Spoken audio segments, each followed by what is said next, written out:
Assalomu alaykum, hurmatli kuzatuvchilar. Bugungi mavzuyimiz diklofenak svechasi haqida ma'lumot berish bo'ladi.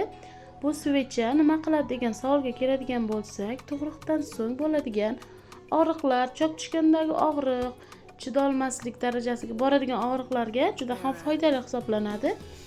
Buni albatta sinab ko'ring.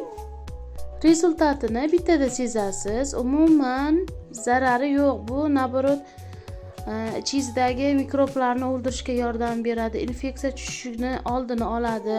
Qinga qo'yiladi bu svecha. Ko'pchilik onajonlar bilsa kerak buni.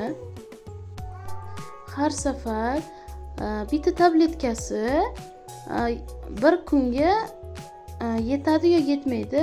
Og'ringiz yana boshlanganda ikkinchisini qo'ysangiz bo'ladi. Kuniga ikkita qo'ysangiz bo'ladi. Undan ko'plik qiladi deb o'ylayman. Albatta ginekolog tavsiyasi bilan o'zingiz shunchaki qo'llamang. Chunki buni dozasi kuchliroq, ya'ni ta'sir yaxshi bo'ladi.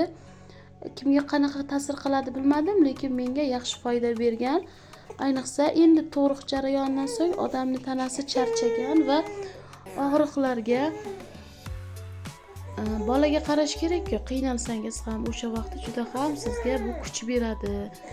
Og'rig'ingiz kamayib, bemalol harakatlanishingizga yordam beradi. Hammaga rahmat. Obuna bo'lish esdan chiqmasin. Bundanda qiziq videolarni joylab borishga harakat qilaman. Albatta kuzatishda davom eting, obuna bo'ling. Hammaga rahmat. Ma'lumot uchun esa o'zimga rahmat.